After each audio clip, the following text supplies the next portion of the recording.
안녕하세요. 사연에 빠지다의 DJ 민영입니다. 살다 보면 드라마틱한 일이 누구에게나 찾아온다고 하죠. 우리 사연자님께도 이런 기적 같은 일이 다가오셨다고 합니다. 과연 어떤 일들이 있으셨을지 오늘의 사연도 함께 만나볼게요.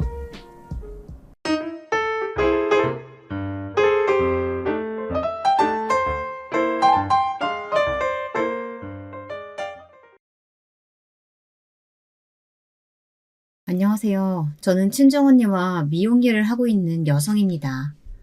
애틋한 딸 한 명을 두고 있는 엄마이기도 하고요. 친구가 소개해줘서 이 사연 채널을 알게 되었답니다. 적적하게 지내는 가운데 큰 힘이 되어주더군요. 그러면서 옛 기억들이 새록새록 생각나는데 저 역시 굴곡 많은 인생사를 살아왔던지라 많이 공감도 되고 힘을 얻기도 했답니다. 우선은 친정언니가 제보하라 용기 주어 이 사연글을 적어보게 되었답니다. 끝까지 들어주시면 감사하겠습니다. 저는 어렸을 적 가난한 친정에서 자랐습니다.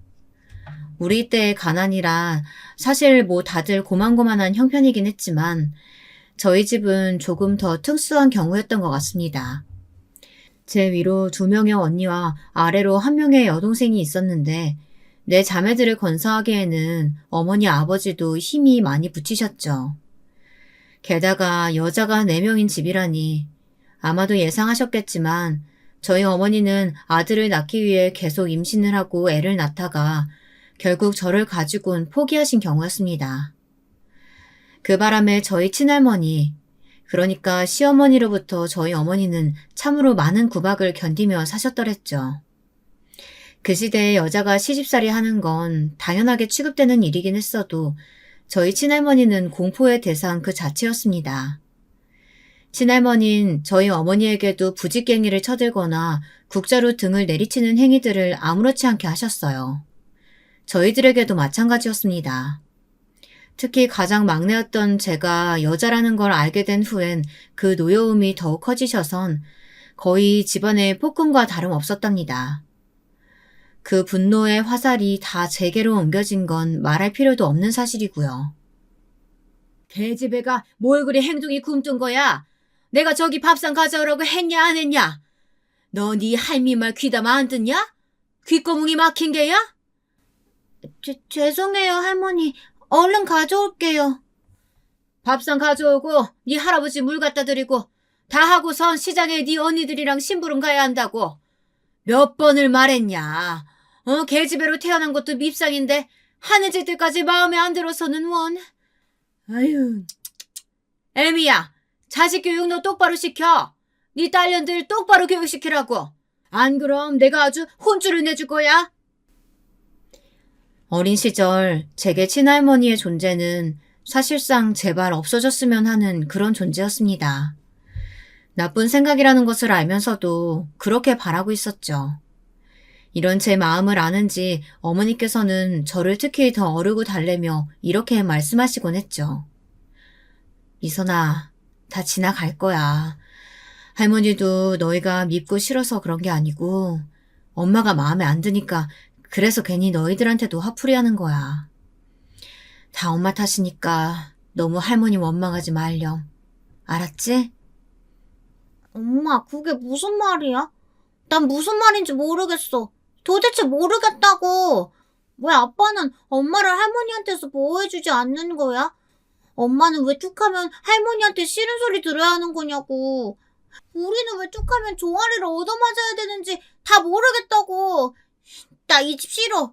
정말 너무 싫어서 이젠 지긋지긋해. 제가 한 맺힌 말을 하며 소리를 내면 어머니는 그런 저를 껴안고 한참을 엉엉 우셨습니다. 마치 할머니 앞에선 울지 못한 울음을 막내딸을 껴안고 원 없이 운다는 듯 참으로 서럽게 우셨어요. 그 울음소리가 너무 가슴이 아파 지금도 가끔씩 그날의 장면을 떠올리곤 합니다. 저희 친정언니들 역시 저처럼 모두 할머니를 증오하고 하루빨리 집에서 나갈 날만을 기다리곤 했는데 그것을 가장 먼저 이뤄낸 건 첫째 언니였습니다. 나이가 가장 많기도 했고 첫째 언니는 공부머리가 별로 없었지만 손기술은 좋아서 미용실에 취직하고 싶다고 줄곧 말해왔었거든요. 언니는 자기 몸처럼 자그마한 짐가방을 들고 여자면 당연히 집안일을 도우라는 할머니의 만류를 뿌리친 채 집을 떠났습니다. 그리고 기차역 앞에서 제 어깨를 붙들며 이리 말했죠. 미선아, 내가 너는 참 아꼈던 거 알지? 물론 다른 가족들도 다 아꼈지만 미선이 우리 막내 동생만큼은 가장 잘 됐으면 좋겠어. 언니가 서울에서 일자리 구해서 미리 자리 잡아놓을게. 그러니까 성인 되면 언니 있는 곳으로 와. 알았지? 응, 알았어, 언니. 약속 지켜. 꼭. 첫째 언니의 그 말은 제게 바닷속 어둠을 밝히는 등대와 같았습니다. 순간 머릿속 전구가 번뜩 켜지는 게 느껴졌어요. 당시엔 고작 13밖에 안 된 계집애의 생각일 뿐이었지만 저는 정말로 성인이 되기도 전 길을 떠났습니다. 첫째 언니가 있는 곳으로요. 제가 생각보다 이르게 길을 떠나게 된 데는 한 사건이 있었는데요. 바로 어느 날 여느 때처럼 시어머니의 모진 소리를 들어가며 밥을 차리고 있던 어머니가 그대로 부엌에서 쓰러져 병원으로 이송된 것이에요. 어머니는 병원으로 실려가는 동안에도 저희 언니들과 제 이름을 번갈아 부르시며 의식을 차리려 애쓰셨어요. 저는 왠지 모를 불길한 기분에 눈물만 뚝뚝 떨구었고요. 언니들도 모두 어찌할 바를 모르고 울고만 있는데 단 한 분 할머니만 소름 끼치도록 차분한 상태였습니다. 애석하게도 이미 병원에 도착했을 때 어머니는 손을 쓸 수 없는 상태였고 저희 딸들을 부르짖던 어머니의 그 외침은 유언이 되고 말았습니다. 그런데도 할머니는 여전히 그 상황에서마저도 독하게 구시더군요. 아니, 지금 생각해도 그건 차마 사람이 해서는 안 되는 말이었어요. 아니, 아범아. 무슨 장례식을 그렇게나 거하게 치러줘? 그냥 적당히 하고 말지. 전년들 밥 먹이고 학교 보내는 것만으로도 돈 들어갈 때가 천지다, 아범아. 그리고 우리들끼리 하는 말이지만 너도 새장가 들어야 한다. 알지? 여자 없이 남자 혼자 사는 거.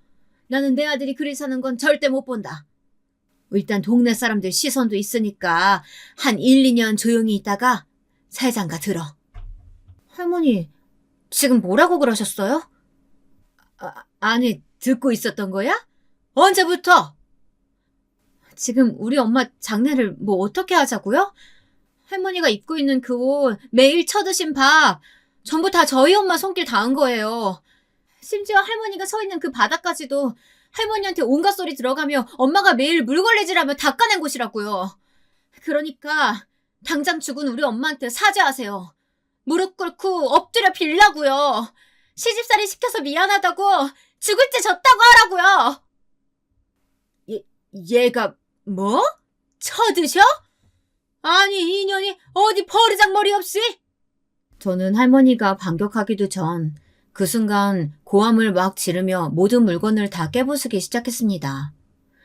할머니도 아버지도 이미 제정신이 나가서 피가 흐르는지도 모르고 물건을 부수는 절 보더니 무섭긴 했는지 차마 말리지는 못하고 경찰에 신고를 하더군요.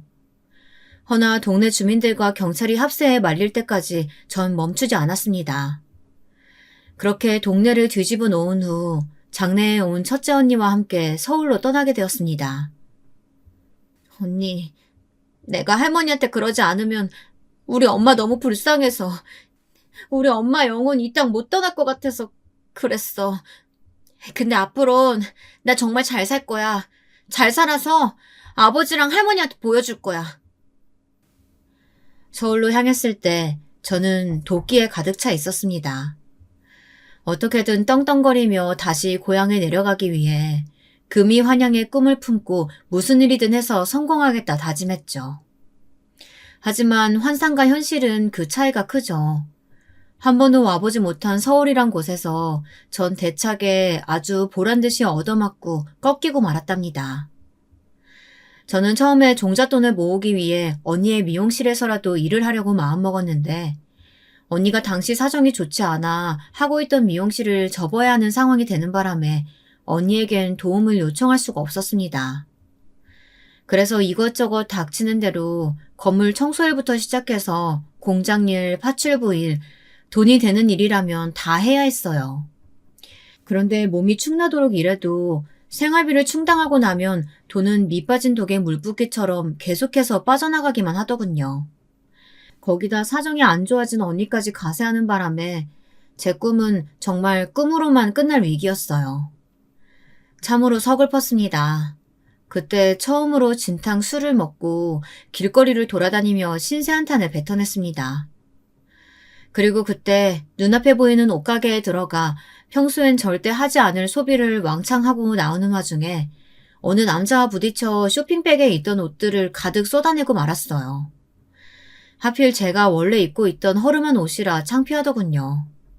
서둘러 주워 담고 있는데 괜찮아요? 많이 다친 것 같은데 무릎에서 피 많이 나요. 하며 다정히 누군가 말을 걸더군요. 고개를 들어보니 남자는 깔끔하고 준수한 외모에 저와 비슷해 보이는 나이 또래의 남자였습니다. 무슨 일인진 모르겠지만 술도 마셨겠다 저도 모르게 홀린 듯 강가 주변으로 자리를 옮겨 제 이야기를 주절주절 떠들게 되었고 남편도 처음 본 사람이 이러는 것에 당황한 것도 잠시 조용히 제 이야기를 들어주더군요. 그러면서 조심스레 위안 비스무리한 것을 하기 시작했는데 우습게도 그만 그때 남편에게 마음을 빼앗겼던 것 같습니다. 한 번의 인연으로 끝날 줄 알았지만 저는 그날 이후 남편을 또 한 번 만나게 되었습니다. 이번의 만남은 저번처럼 야심한 밤이 아닌 환한 낮에 서로 수줍은 얼굴을 가지게 된 만남이었습니다. 그러면서 서로를 알아가게 되었죠. 남편의 집안 또한 저희 집과 크게 다를 바 없이 형편이 좋지 않았습니다. 아버지는 사고로 일을 못하신 지 오래라 집에만 계시었고 남편의 어머니 되시는 분이 사실상 가장이셨는데 시장통에서 작은 해장국집을 운영하고 계신다고 하더군요. 그리고 남편에게는 동생이 한 명 있었는데 동생은 남편보다 이르게 결혼해서 이미 가정을 꾸리고 있었습니다. 난 내 동생이 나보다 일찍 결혼한 게 컴플렉스라면 컴플렉스야. 사실 집에선 내가 장남이기도 하고 다들 내가 일찍 결혼할 줄 알았는데 나보다 동생이 더 잘나서 그런가? 모든 면에서 뛰어나서 그런지 걔는 결혼도 빨리 하더라고. 그것도 완전 부잣집 여자랑. 찌질해 보일 수도 있겠지만 나는 내 동생이 참 부럽고 질투나고 그렇다. 남편의 동생은 꽤나 잘나가는 대기업 사원에 대학교 역시 전액 장학금으로 다닐 만큼 공부를 잘했다고 하더군요. 어딜 가나 주목받는 외모에 공부 머리까지 갖췄으니 남편과는 당연히 비교가 될 수밖에 없었다고 합니다. 거기다 남편은 성적이 부진해서 대학가를 엄두는 내지 못하고 그저 어머니 식당 일이나 돕고 있었는데 그 바람에 늘 잔뜩 위축되고 주눅이 들어 있었어요. 저는 그 점이 참 마음 아팠습니다. 저 역시 아들이 아니란 이유 하나만으로 오랫동안 고통받고 힘들어 보았잖아요. 남편 역시 저와는 다르지만 비슷한 그림자를 가지고 있다 생각하자 그런 남편을 더욱 보듬어주고 싶어졌어요. 아니야, 당신은 누구보다 빛나는 사람이야. 나를 구해준 사람도 당신이고. 난 당신과 함께 행복한 미래 꾸려나갈 자신 있어. 혼자면 못 갈 길이어도 둘이면 갈 수 있다고 하잖아. 그 말에 은은히 미소 짓던 남편. 그렇게 저는 프로포즈 아닌 프로포즈를 하며 남편과의 결혼을 결심하게 되었습니다. 제가 남편과 결혼하기 위해 시어머니를 찾아간 자리에서도 남편의 동생인 서방님과 동서가 함께 와 있었는데요. 일단 서방님은 남편의 말대로 훤칠한 외모에 어쩐지 머릿속에서 생각한 느낌 그대로였습니다. 그리고 동서는 그 내면의 악독함을 전혀 파악할 수 없을 만큼 선하고 수더분한 인상을 가진 사람이었습니다. 형님 되신 분이 온다고 해서 저까지 졸라서 따라왔어요. 부담스럽지 않으실지 모르겠네요. 아니에요. 저도 만나 뵙게 돼서 반가워요. 얘기 많이 들었어요. 어머님 안녕하세요. 강미선이라고 합니다. 그래 어서 와요. 우리 덕수랑 결혼할 아가씨라고 들었는데 실물로 보니 뭐 아주 영 나쁘진 않네. 일단 오느라 고생했을 테니까 앉아요. 이날 굉장히 신경이 쓰였던 것이 시어머니였는데요. 딱히 대놓고 반대를 하시진 않지만 어쩐지 첫 만남에서 저를 마음에 들어하지 않는 인상을 받았습니다. 특히나 제 고향이나 친정의 경제적 수준 같은 이야기를 들으시곤 가끔씩 고개를 돌려 한숨을 뱉으시는데 왠지 모르게 위축이 되더군요. 일단 첫 만남은 그렇게 비교적 그럭저럭 마무리되었지만 문제는 결혼 후였습니다. 아니 어쩌면 저희 할머니와 아버지를 어쩔 수 없이 모셔놓고 치룬 결혼식에서부터 시작되었을지 모르겠어요. 결혼 후 시어머니가 틈만 나면 둘째 동서가 이걸 사줬네 저걸 사줬네 하며 자랑을 하시더군요. 처음엔 크게 귀담아 듣지 않으려고 했지만 어쩐지 그 말엔 저에게도 뭔가를 요구하시는 것 같아 조금 불편해지기 시작했습니다. 남편에게 혹시나 해서 물어봤는데 남편은 아예 이해조차 하지 못했고요. 제가 너무 예민하게 느끼는 건가 싶었는데 그 정도는 분명 지나칠 때가 있었어요. 가령 동서는 신혼여행 때 이 정도의 어마어마한 선물을 준비했는데 너는 지갑을 사온 거냐 하는 말이라던가 자기 취향이 아니라 올해는 못 쓰겠다는 말이라든지 그런 것들이요. 왜 효도의 기준이 꼭 돈이 되어야 하는지 내심 답답하고 섭섭했죠. 아무리 그래도 내가 손윗사람인데 대우까진 바라진 않았어도 조금만 다정히 대해주시지. 동서와 날 대하는 온도 차이가 너무 많이 나는 것 같아. 소갈이 하는 거 말곤 할 수 없는 게 없던 나날들이었습니다. 그러다 어느 날엔 어머니 생신이라서 평소 가장 좋아하시는 컬러인 하얀색 가방을 준비해 갔는데요. 생각했던 반응과는 너무 다른 반응이 나와서 당황스러웠습니다. 아이고, 가방이 뭔 하얀색이냐? 어머님이 저번에 갖고 싶다고 하셔서 사왔는데 별로세요? 그랬나? 근데 아무래도 하얀색은 때가 너무 많이 타서 들고 다니진 못하겠구나. 반품하기도 그렇고 참 돈 아깝네. 너는 센스 좀 키워야겠다.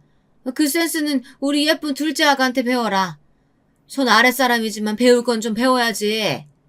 그나저나 둘째 아가는 뭐 먹고 싶은 거 없니? 저번에 내가 해준 갈비찜 맛있다고 했지? 아무래도 너 온다고 해서 그것 좀 해놨어. 가져가라. 사돈 어른도 좀 챙겨드리고. 감사합니다, 어머님. 제 생각까지 다 해주시고. 근데 어머님, 이 하얀색 가방 어머님이랑 아주 잘 어울릴 것 같은데요? 다시 한번 매보세요. 여보 봐봐. 이쁘지 않아? 어머님, 제가 저번에 선물해드린 옷이랑 매면 더 멋스러울 것 같아요. 어머, 그래? 우리 둘째 아기가 이쁘다고 하니까 이쁜 거지 뭐. 알았다. 고맙구나. 동서의 말에 바로 얼굴이 바뀌어 그러냐며 하시는 시어머니. 남편 역시 이를 보고 무슨 생각이 들었는지 약간 표정이 굳어졌습니다. 근데 또 티를 내긴 뭐했는지 넘어가더군요. 비참해진 건 저 한 사람뿐이었어요. 시아버지도 서방님도 모두 제가 겪을 감정에 대해선 아무도 생각지 않더라고요. 다만 이 시기에 제게 그나마 힘이 되어주셨던 분이 있었으니 바로 가정부 아주머니셨습니다. 동서가 시어머니를 위해 고용한 분이셨는데 제가 속상해하는 기색이면 저에게 다가와 과일 같은 것을 내어주시며 조용히 위로해 주시더군요. 아까 많이 속상했죠? 먹고 힘내요. 많은 단어는 아니었지만 그 말로도 충분히 위안이 되었습니다.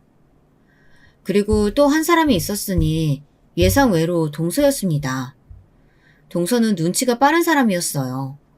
동서의 친정이 부자라는 것에 사실 조금 거리감을 느껴 편하지 않은 상태였는데 분위기가 안 좋아지면 바로 화제를 돌려 저를 추켜 세워주려고 하더군요. 그 노력이 보이니 저도 조금씩 동서가 다르게 보였습니다. 게다가 어느 날은 제가 생각지 못한 이벤트까지 준비했더라고요. 남편에게도 못 받아본 이벤트를 말입니다. 너 우리 둘째 아가가 사준 이 가방 봤니? 내가 이미 자랑했나? 너도 이 가방 어디 건지 알지? 백화점에서만 살 수 있는 물건이야. 하기야 아무리 총구석에서 자란 너라도 알 건 알겠지.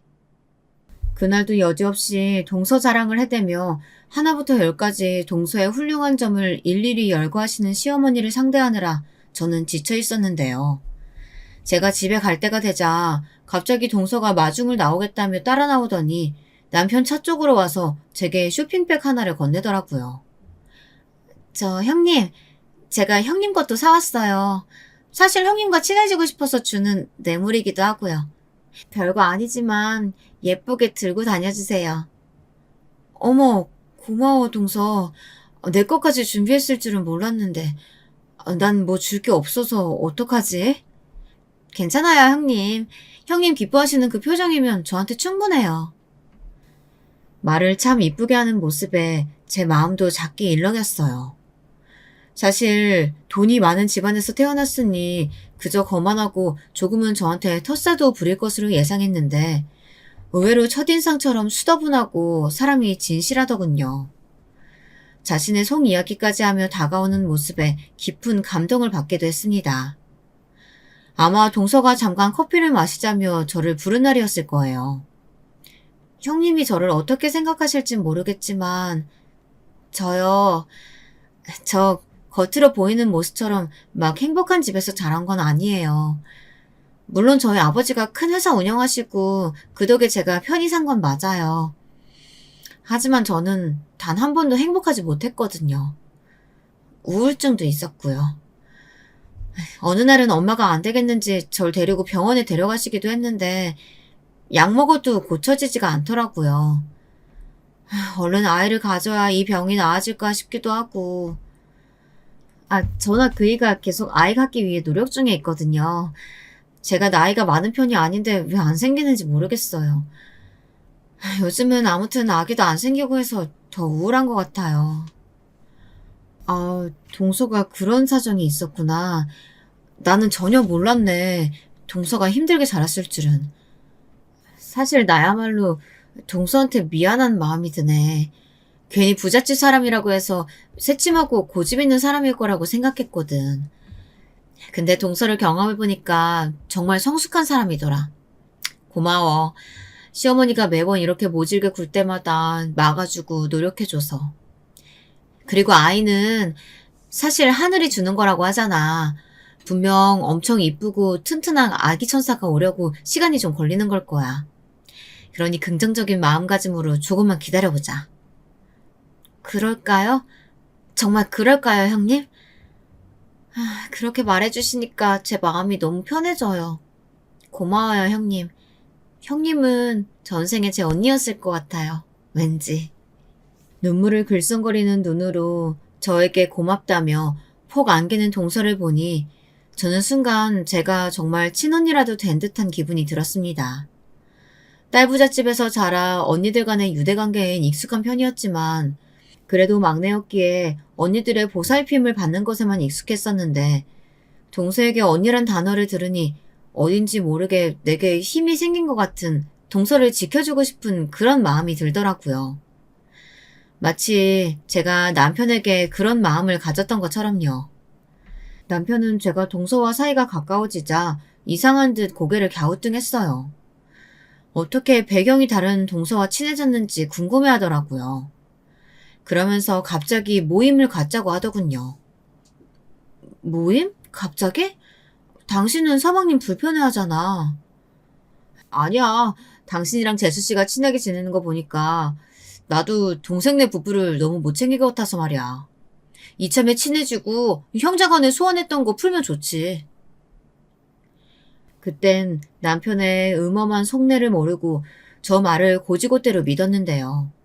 사실상 모임에서 발생하는 돈을 부담할 여력도 되지 않았지만 남편은 꼭 동생네 부부와 함께하는 모임에 반드시 참석하려고 했습니다.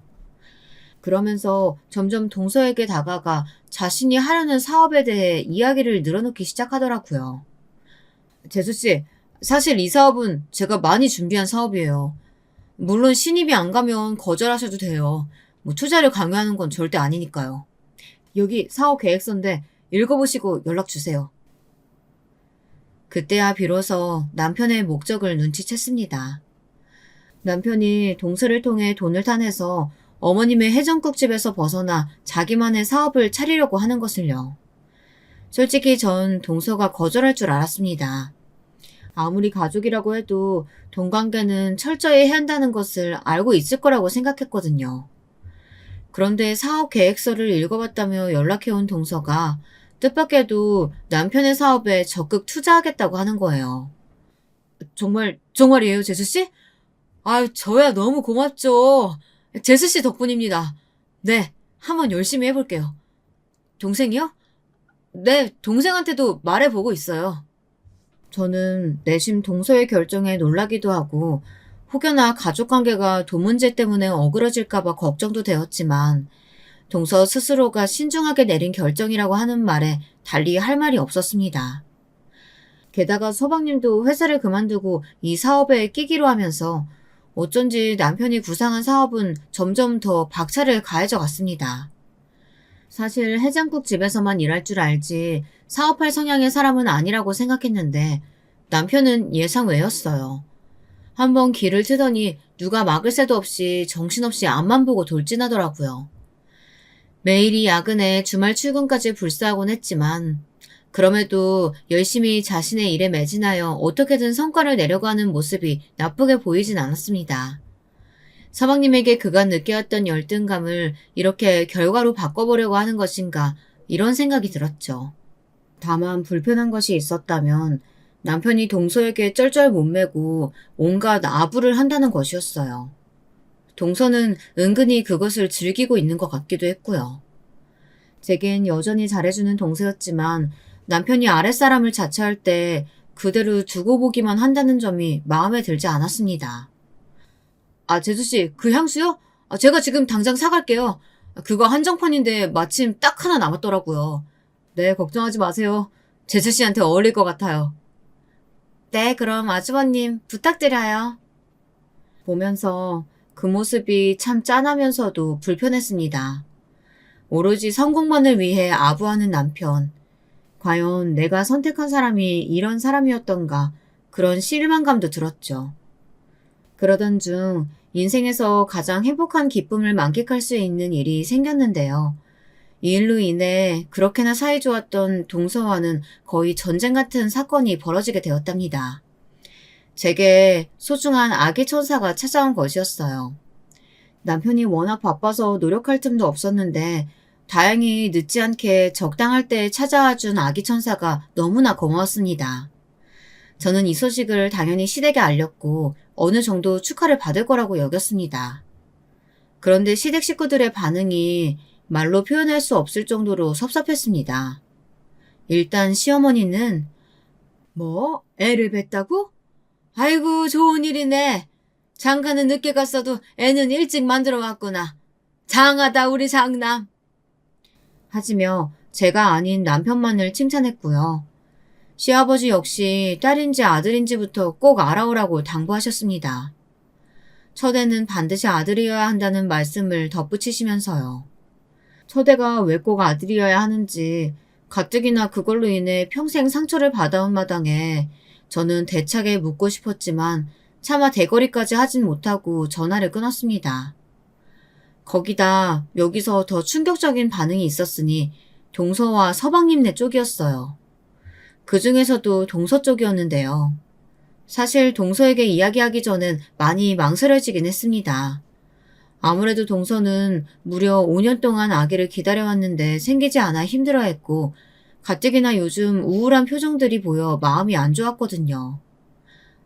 저 동서 전할 말이 있는데 사실 나 아기 가졌어. 동서한텐 조금 미안하네. 동서가 요즘 마음고생 많은 거 아는데. 네? 형님이 아기를 가졌다고요? 제가 아니고 형님이요? 말도 안 돼. 어? 동서 반응이 왜 그래? 말도 안 된다니. 이만 끊을게요. 전화할 기분 아니에요. 사실 개인 감정으로 기분이 좋지 않을 순 있어도 겉으로 티내지 않고 축하해 줄 줄 알았습니다. 적어도 저와 동서 간에 우정이 존재한다고 생각했으니까요. 그런데 동서는 아니었나 봅니다. 표독스러운 행보를 이어가는데 날이 갈수록 기가 차더군요. 제가 임신한 후 입덧이 너무 심해서 명절에 못 간 날이 있었는데요. 그날 저녁 갑자기 저희 집 문을 쾅쾅 두들기더니 잔뜩 술에 취해 와서 이러더군요. 형님 때문에 제가 얼마나 고생했는지 알아요?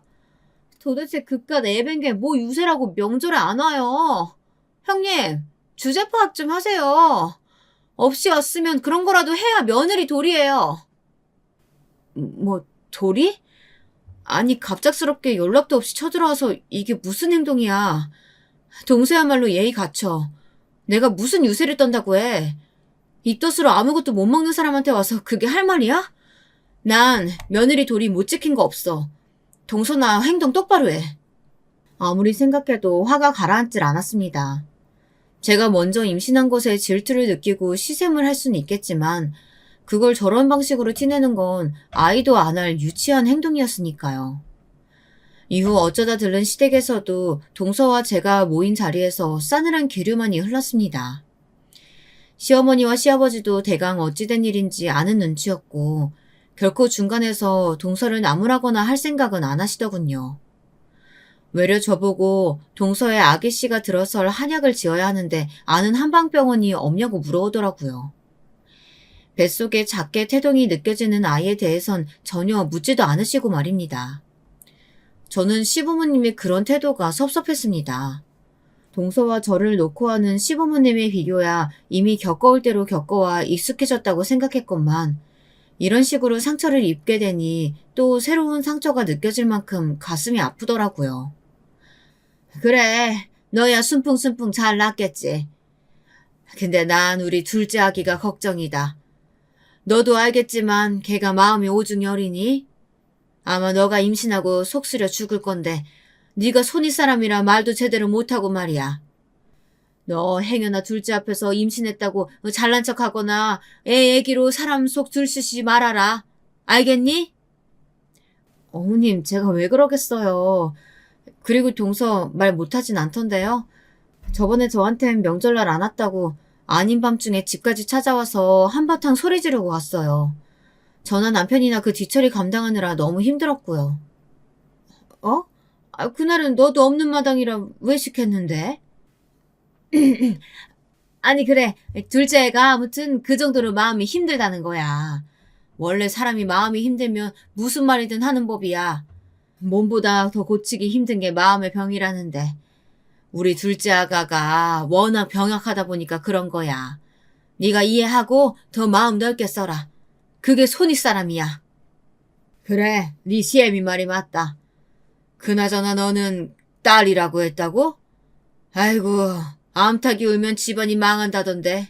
아휴, 마음에 드는 구석이 어째 하나도 없구나. 그러던 어느 날은 시어머니와 시아버지가 번갈아가며 제게 공격을 퍼부으시는데 멀뚱히 앉아 그걸 지켜보고 있는 남편에게까지 너무나도 화가 나버리고 말았습니다. 도대체 임신한 것이 뭐 그리 잘못이고 죄라고 이런 이야기를 듣고 있어야 할까요? 동서 눈치 보기 바쁘고 비위 맞추기 바쁜 시댁 식구들의 모습에 환멸이 느껴지는 순간이었습니다. 당신 왜 아까 시부모님한테 아무 말도 못했어? 당신 동서한테 투자받은 돈 때문에 그래? 그래서 말도 못하고 내가 그렇게 무참히 짓밟히는 동안 입 다물고 있었던 거야? 그런 거냐고! 아니 그게 아니고 넌 네가 너무 예민하다고 생각 안 하냐? 아니 재수씨가 마음 좀 상해서 그런 말 할 수도 있는 거지 뭘 그걸 가지고 우리 엄마 아빠한테까지 고스란히 일러바치고 있냐? 너도 유치해. 재수씨 욕할 게 아니라고. 게다가 남편은 대놓고 동서 편을 드는데 남의 편인지 남편인지 분간이 가지 않더라고요. 저는 임신한 것도 있고 그냥 남편 보고 사무실에서 자고 오던지 마음대로 하라고 했습니다. 남편의 얼굴을 보면 동서가 떠오를 거고 그럼 시댁 식구들이 연달아 떠올라서 너무 마음이 괴로워질 것 같았거든요. 저는 차라리 태교에 집중하자고 생각하며 시댁과는 거의 연을 끊다시피 한 상태로 살았습니다. 그리고 또 저는 집에서 할 수 있는 부업 같은 걸로 무리하지 않는 선에서 제 수중의 돈을 만들어 나갔습니다. 남편에겐 어느 정도 마음을 풀긴 했지만 깊은 속내엔 경제적인 부분을 남편에게 기대하는 것이 싫었기 때문이죠. 그러던 중 첫애를 낳고 얼마 되지 않아 친정 언니로부터 연락이 왔습니다. 언니가 미용실을 다시 오픈했다면서 같이 일해보지 않겠느냐고 연락이 왔더라고요. 사실 그때는 육아가 바빠 그럴 여력이 없었기에 거절했지만 언니에게 반드시 꼭 미용 일을 배워서 언니를 돕고 싶다고 말해놓았습니다. 왜인지 그 길이 꼭 저와 잘 맞을 것 같았거든요. 물론 제가 첫애를 낳았을 때 동서건 시댁 사람들이건 저에게 딱히 크게 축하의 말은 건네지 않았습니다. 동서는 아예 얼굴 자체를 비치지 않았고 시어머니는 저와 아기를 한번 보고는 쓱 가버리셨죠. 시아버지는 아들이었다면 더 좋았을 텐데 라는 말을 구태여하며 가뜩이나 몸이 성치 않은 상태의 저에게 상처를 주셨답니다. 어른들은 그놈의 아들이 뭐 그리 대단하다고 아들 타령을 해대는 걸까요? 정작 본인 아들들이 뭐 그리 대단한 역할들을 한다고 말이죠. 그럴수록 저는 우리 딸을 더 잘 키워내리라고 이악 물고 다짐했습니다. 다만 당시 한 가지 걱정되는 일이 있었다면 남편과 서방님이 함께 시작한 사업이 갑자기 내리막길을 걷기 시작했습니다. 진행하던 사업에 큰 프로젝트에 문제가 생기고 중요한 거래처가 끊기는 바람에 입지가 위태로워진 것이죠. 서방님은 재빠르게 발을 빼버렸고 남편 홀로 남았는데 사실 성장하는 회사였지 기반이 자리 잡힌 회사가 아니었어요. 그래서 저는 불안하기도 하고 조바심도 났습니다. 저 하나 굶는 건 상관없었지만 저에겐 지켜야 할 딸이 있었으니까요. 아니야, 어떻게든 일어설 거야. 재수씨가 있잖아. 재수씨가 도움 준댔어. 남편은 그 후로 동서에게 더 집착하며 아부를 떨기에 나섰습니다. 같이 있을 때마다 동서의 칭찬에 동서를 여왕처럼 모시는데 그 모습이 너무 보기 역할 정도였어요. 제 딸 생일보다 동서 생일이 우선이었다면 믿으시겠어요? 그리고 전 혹시 모를 상황에 대비해 딸이 어느 정도 크고 난 후엔 언니의 미용실에 들어가 일을 시작했습니다. 미용 일을 처음 배워보는 것이었기 때문에 아주 많은 연습이 필요했습니다. 너 감각이 없다. 나는 미선이 너가 이쪽으론 빠릿빠릿할 줄 알았는데 말이야. 너 이러다간 손님 못 잡겠어. 얼른 더 연습해. 언니가 한 번씩 이렇게 엄하게 혼낼 때면 새삼 더 긴장돼서 열심히 미용 가위를 들고 연습을 하게 되더군요. 가끔은 딸아이를 데리고 미용실에 갈 때도 있었는데 딸아이는 그런 제 모습을 보고 뭐가 뭔지도 모르며 방실방실 웃기도 했습니다. 손님들도 그런 딸아이를 좋아했고요. 그러던 중 미용실에서 뜻하지 않은 사람을 만나게 되었습니다. 저희 시댁에서 일하는 가정부 아주머니요.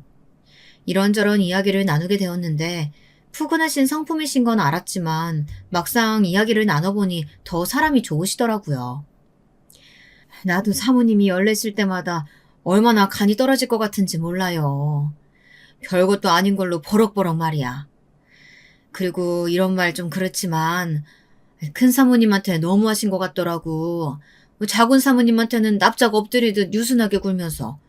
사람이 어쩜 그래요? 내가 다 분통 터져 죽는 줄 알았어요. 이해해 주셔서 감사해요.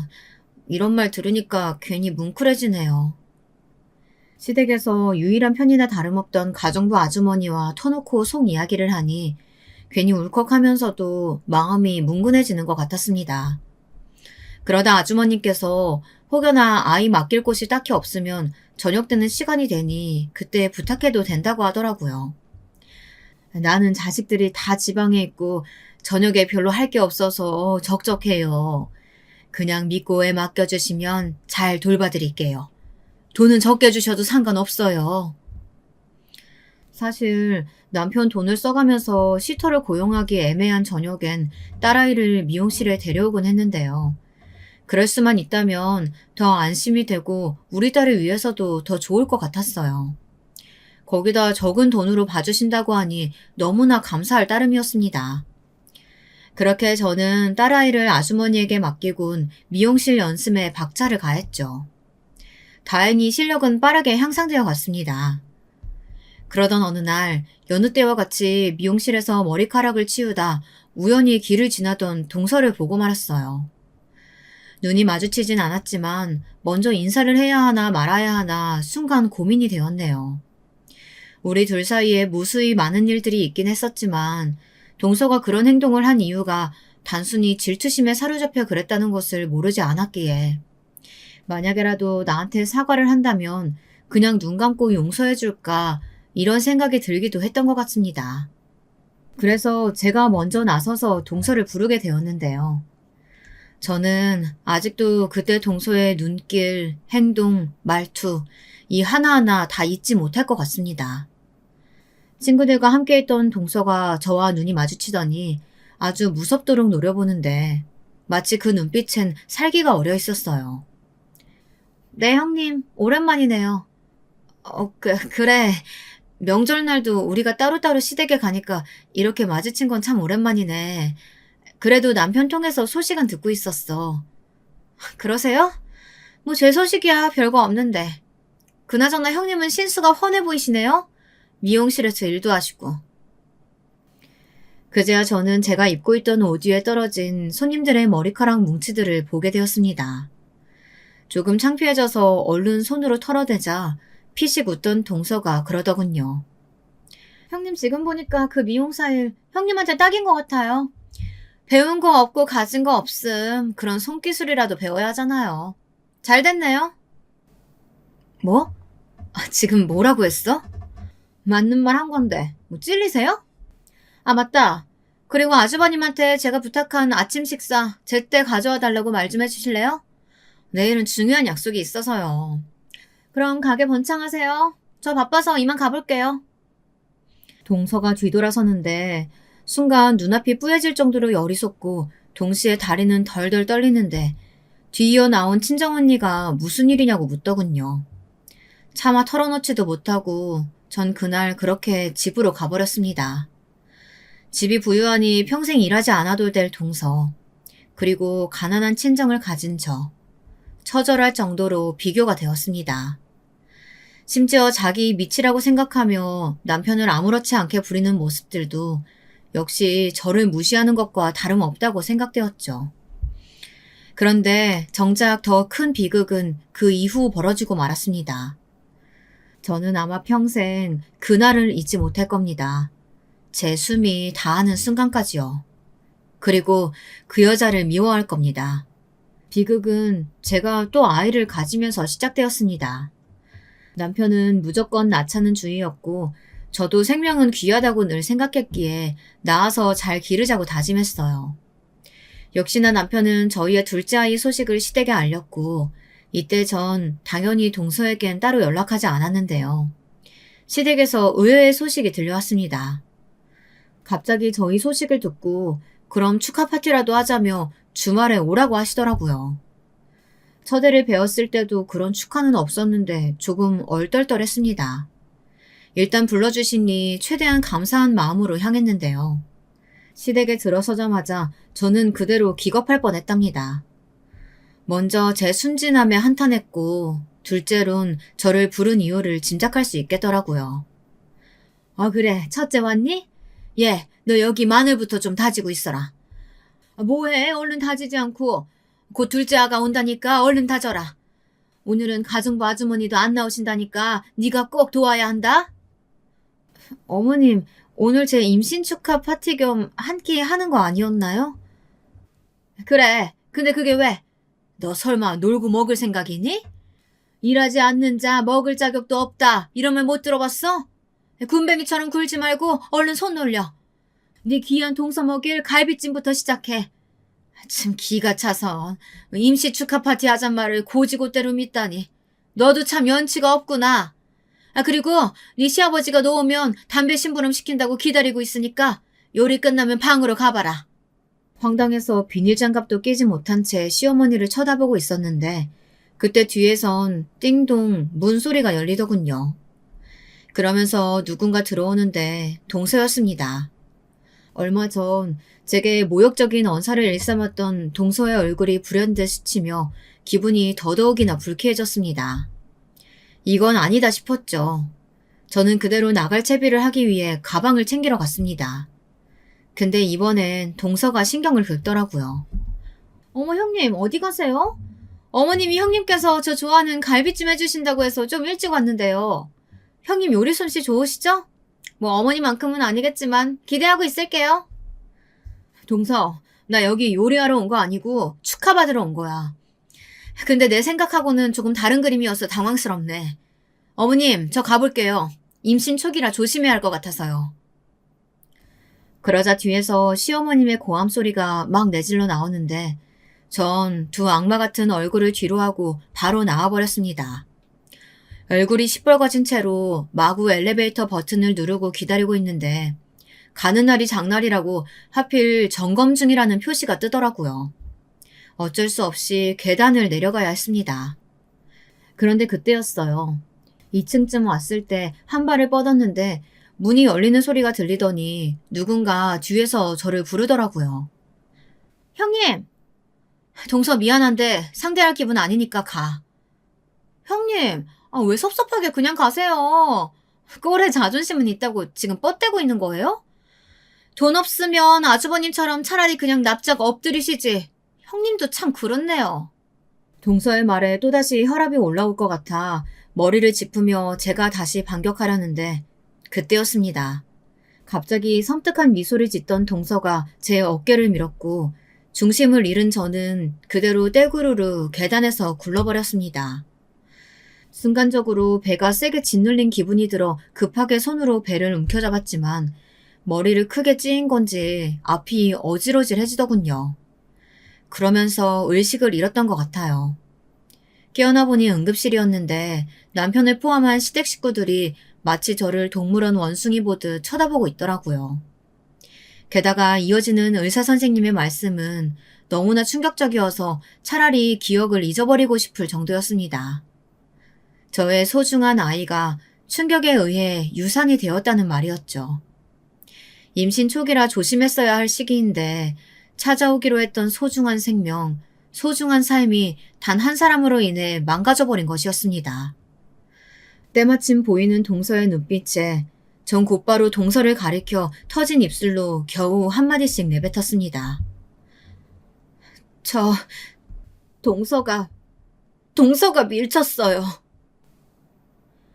그런데 기겁할 거라고 생각했던 시댁 식구들은 모두 외려 저를 이상한 사람 보듯 쳐다보더군요. 아마 살면서 그런 가해는 처음 당해봤던 것 같아요. 그렇게까지 억울한 상황에 몰려 처절하게 눈물을 흘릴 수밖에 없던 상황은 살다 처음 겪어보는 일이었습니다. 아가, 너 머리를 심하게 다쳤구나. 무슨 이 천사 같은 동서가 너를 밀었다고 그러는 거야. 어머 얘 뇌 검사 좀 해봐야겠다. 가뜩이나 미용일 배운다는 애가 머리까지 나빠서야 되겠니? 그러니까요 형수님. 너무하시네요. 아무리 저희 와이프한테 억하심정이 있으셨다고 해도 그렇지 어떻게 제 와이프를 이런 일에 의심하실 수가 있어요? 그러니까요. 형님, 제가 그랬다는 증거 있으세요? 동서가 악마 같은 미소를 띠며 부들부들 떠는 제 손을 붙잡는데 구역질이 나올 것 같았습니다. 이 가운데 꿀먹은 벙어리 마냥 가만히 있는 남편도 마찬가지였어요. 남편은 이미 알고 있는 눈치였습니다. 제가 동서에 대해 한두 번 험담을 했던 것도 아니고 동서의 진면목에 대해선 남편도 알 만큼 알고 있을 테니까요. 하지만 돈이란 것이 참 더럽고 무서운 것인가 봅니다. 당신이 머리를 많이 다쳤나 봐. 재수씨 목소리 들었다고? 혹시 다른 사람 목소리랑 착각한 거 아닐까? 어떻게 을씨까지 이른 마당에 재수씨 목소리라고 확신할 수가 있어. 당신이 잘못 들은 걸 거야. 일단 푹 쉬어. 아기도 이렇으니까 몸도 많이 아플 텐데. 그 순간 제 속에 감당할 수 없는 불길이 치솟았는데요.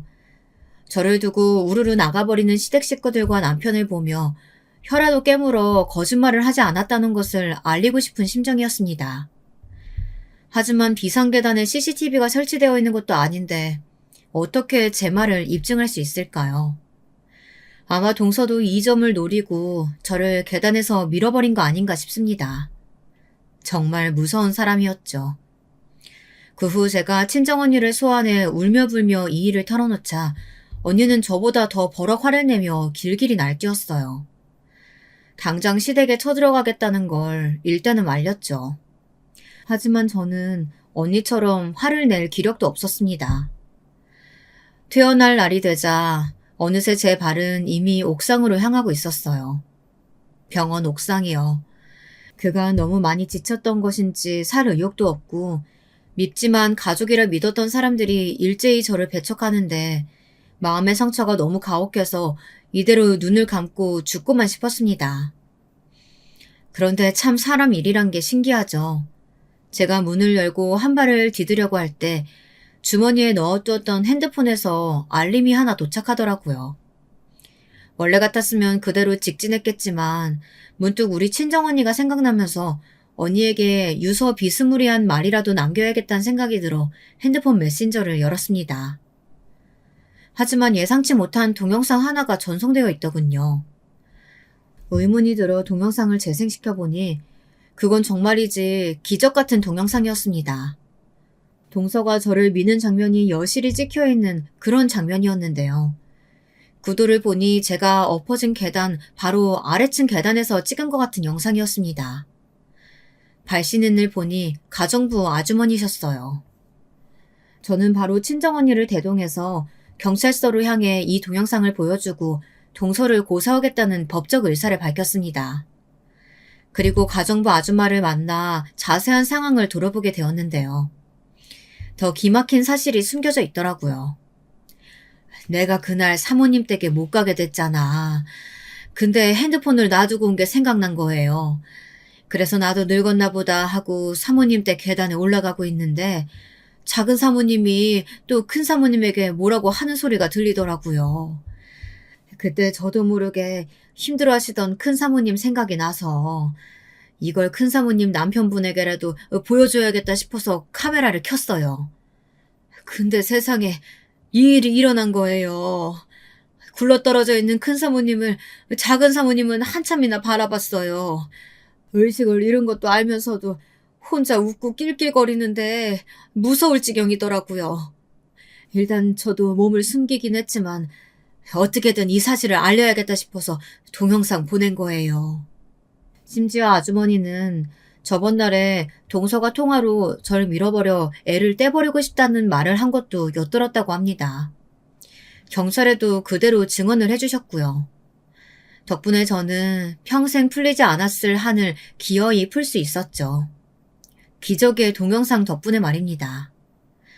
그리고 눈 감고 모른 척 하셨을 수도 있지만 그러지 않고 제게 동영상을 보내주시고 아이까지 돌봐주시는 아주머니에게 너무 감사드려 살해를 했습니다. 동서 역시 변호사를 썼지만 꼼짝없이 구속되어 법의 심판을 받았고요. 가장 통쾌한 건 시댁 식구들이 모두 제게 엎드려 조아리기 시작했다는 거예요. 동서가 그렇게 되었으니 서방님은 말할 것도 없고 남편은 동서의 지원을 못 받게 되자 안달이 나서 저에게 연락을 해댔어요. 하지만 저는 깡그리 무시했습니다. 참으로 통쾌한 한방이었습니다. 지금까지의 제 삶을 돌이켜봤을 때 이번 사건이 아니었다면 어쩌면 저는 아마 평생 누군가의 노래처럼 목에 줄을 묶인 채 아등바등 살아야 했을지 모릅니다. 하지만 이번 사건을 계기로 하나를 얻어갔어요. 지긋지긋한 결혼 생활을 청산한 것이요. 그것만으로도 저는 만족합니다. 동시에 인간보가 아직 자명하게 존재한다는 사실을 깨달을 수 있었고요. 세상을 전보다 좋은 시선으로 바라보게 되었답니다. 아직은 살만한 세상인 것 같아요. 좋은 사람들이 선한 용기를 가지고 행동하는 일이 종종 있으니까요. 지금까지 사연 들어주셔서 감사합니다.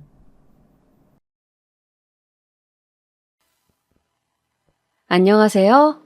저는 곧 60대에 접어드는 평범한 한 여자입니다.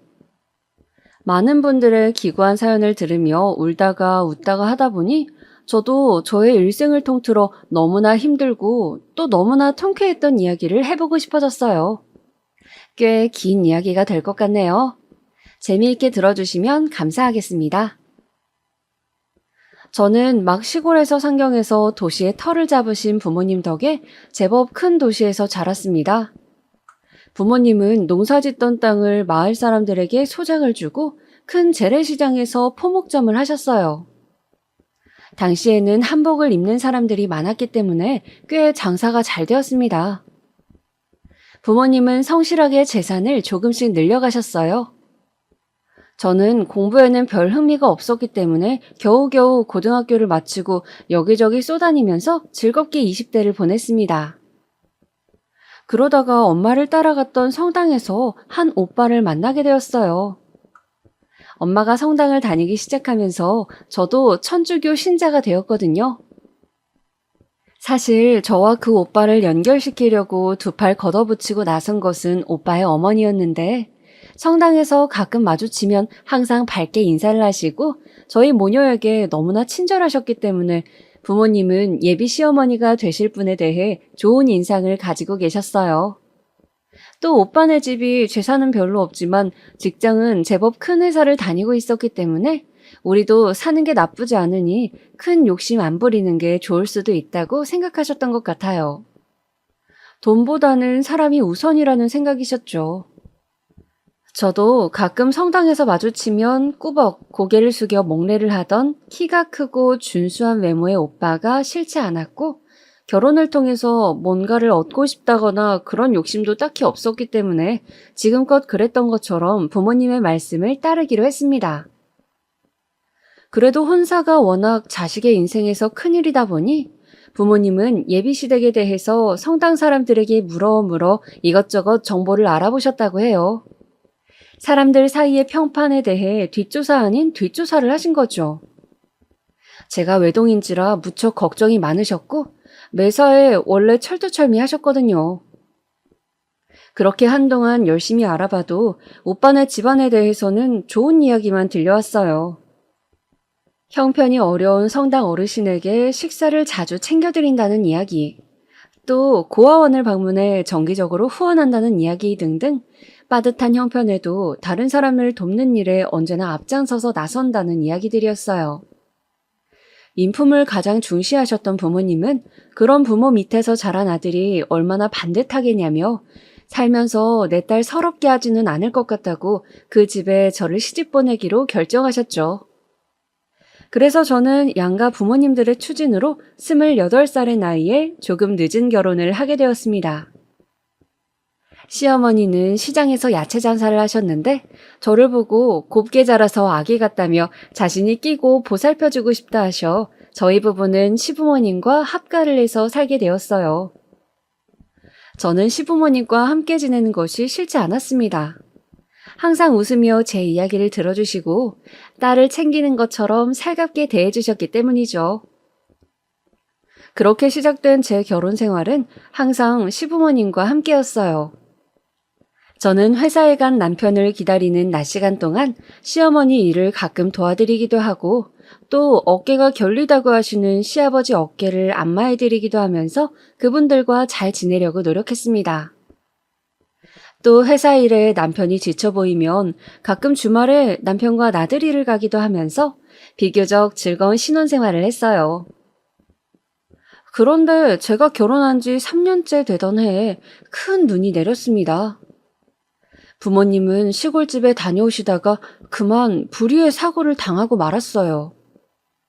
도로가로 눈덩이들이 덮치는 바람에 자동차가 도로에서 절벽으로 떨어지게 되었고 안에 타고 계시던 부모님은 갑작스럽게 사고로 유명을 달리하셨습니다. 저는 너무나 황망하고 가슴이 찢어져 어찌할 바를 몰랐어요. 장례를 치르면서도 뭘 해야 할지 몰라서 마냥 울고만 있었습니다. 심지어 저는 그때 임신 초기였거든요. 그래서 장례를 치르는데도 더 앞에 나서서 뭔가를 하지 못하고 계속 기운이 없어 주저앉아 쉬기만 했습니다. 고맙게도 시부모님과 남편이 나서서 모든 일을 처리해주고 상심에 몸을 가누지 못하는 저를 살뜰히 챙겨주었습니다. 저는 부모님이 그렇게 황망하게 가시고 형제도 없는 외동이었기 때문에 하루아침에 피부치가 사라져버린 신세가 되었죠. 그렇지만 마냥 울고 있을 수는 없었어요.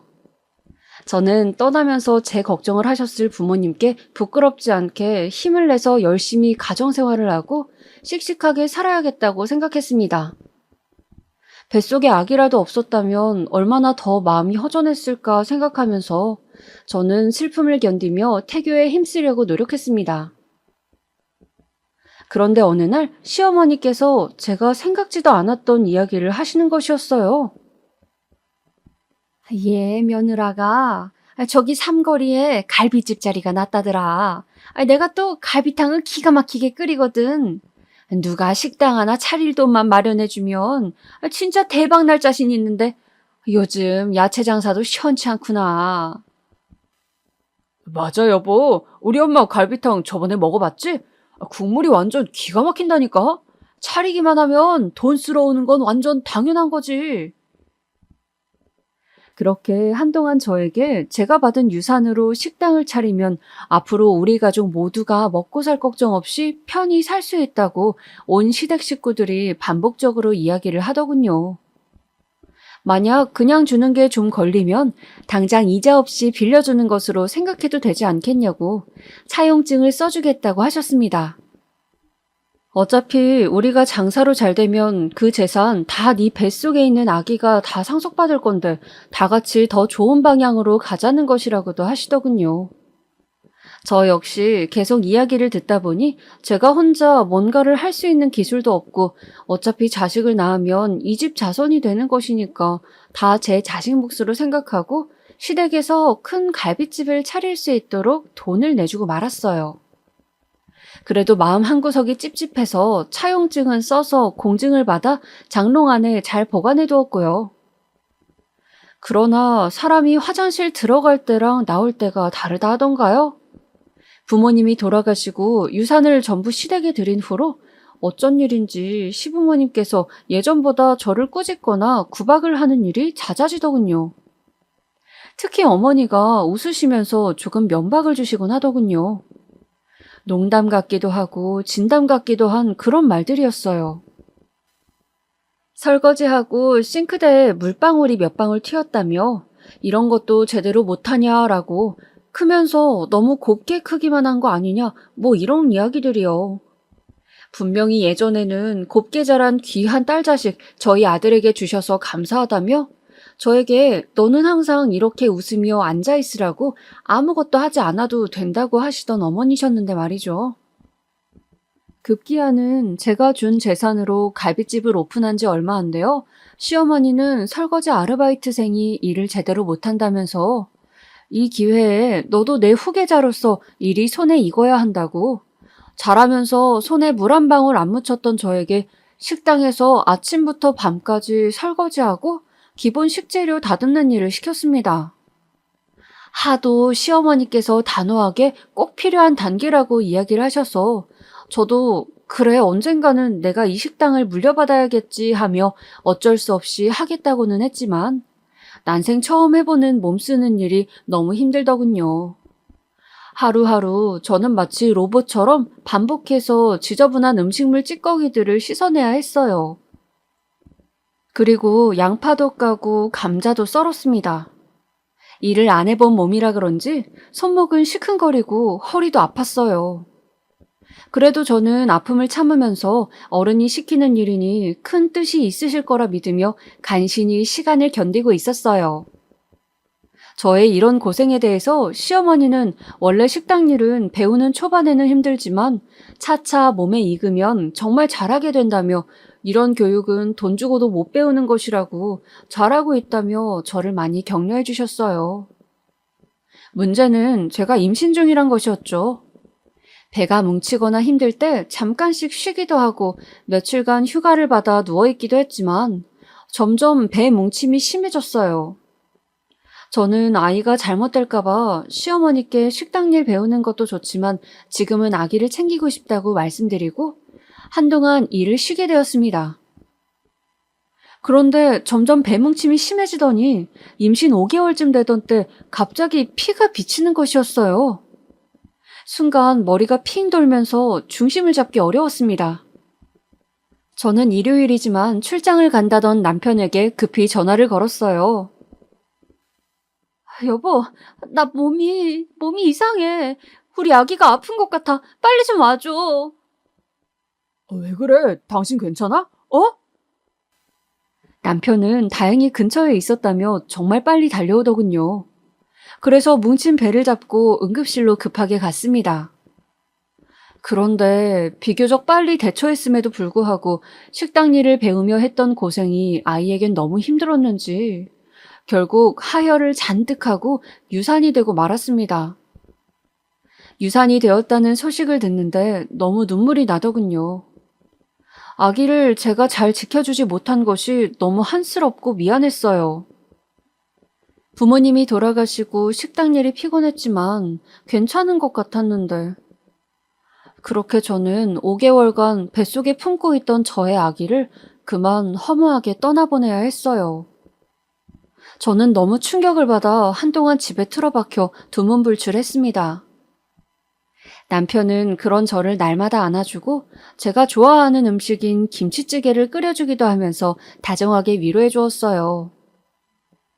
시간이 흘러 상처가 좀 아물 때쯤 시어머니는 저에게 힘들 때 일을 하면 오히려 잊혀진다면서 다시 식당 일 배우기를 시작하자고 하셨어요. 저도 그 말이 일리가 있다는 생각이 들어서 다시 식당에 나가게 되었습니다. 정신없는 나날이 돌아오고 설거지하랴 밑작업하랴 거기다 갈비탕 육수 비법까지 배우랴 너무 바빴어요. 그렇게 고단한 하루를 정신없이 마치고 집에 와 손을 씻는데 식당 일로 습진이 생겨 피딱지가 앉은 제 손을 보니 항상 여자는 손이 고와야 한다며 백화점에서 좋은 핸드크림을 사서 항상 발라주시던 엄마 생각이 났습니다. 엄마는 내 손이 이렇게 험해진 걸 보면 안타까워 하실까? 그렇게 어른이 되는 거라고 하실까? 궁금하기도 했어요. 그래서 고운 손 대신 저는 요리 비법을 배우고 있으니 나름 가치 있는 일이라는 생각도 들었습니다. 한동안 식당 일에 전념하다 보니 제 몰골은 영 엉망이었습니다. 항상 입는 작업복을 입고 군살도 붙어가고 머리도 미용실을 가지 않은 지 몇 달이 되었죠. 남편은 또 남편대로 출장이다 야근이다 하면서 너무 바빠서 우리 부부는 얼굴 보며 살가운 대화 한 번을 하기가 힘들었어요. 일주일에 한 번이나 2번 겨우 얼굴을 볼까 말까 했거든요. 그렇게 바쁜 나날을 보내며 제가 30대 중반쯤 될 무렵이었습니다. 무심코 아침에 기지개를 켰는데 겨드랑이에 뭔가 딱딱하고 조그마한 멍울이 만져지고 있었어요. 이게 뭐지 싶어서 요리조리 만져봐도 틀림없는 작은 혹 같은 것이었는데 어디 병원을 가야 하는지 몰라 동네 내과를 찾아갔습니다. 나이가 지긋하신 할아버지 의사 선생님은 제 겨드랑이를 잠시 보겠다고 하시고는 저에게 아유, 오른쪽 겨드랑이는 유방암일 수도 있겠는데? 라고 말씀하시면서 빨리 유방외과를 찾아가라고 하셨어요. 전 너무 놀라서 부랴부랴 큰 병원 유방외과를 예약하고 진료를 보았습니다. 큰 병원에서는 초음파를 해보자고 했는데 의사 선생님이 보시더니 초음파에 보이는 모양상 겨드랑이까지 퍼진 암덩어리 같다고 하시는 거예요. 이런 경우는 대부분 가슴에서 전이가 되어서 겨드랑이까지 암이 퍼진 상태라고 했습니다. 2기에서 3기 정도 된다고 말씀하셨어요. 저는 하늘이 무너지는 것 같았습니다. 이렇게 결혼 후 고생만 하다가 내 자식 한번 낳아보지도 못하고 죽는 것인가 하는 생각에 눈앞이 캄캄했어요. 선생님, 저 아직 아기도 못 낳아봤는데 저 아직 너무 젊은데 어떡해요? 선생님 제발 저 좀 살려주세요. 너무 놀라 저는 의사 가운을 입은 아주머니 선생님께 매달려 애걸을 하였습니다. 마치 그 순간에는 제가 드라마 주인공이 된 것 같더라고요. 지독히도 현실감이 없었습니다. 지푸라기 잡듯이 매달리는 저의 모습을 측은하게 바라보던 의사 선생님은 제 등을 토닥거리며 저를 진정시켜 주셨어요. 환자분, 자세한 건 조직 검사를 해봐야 압니다.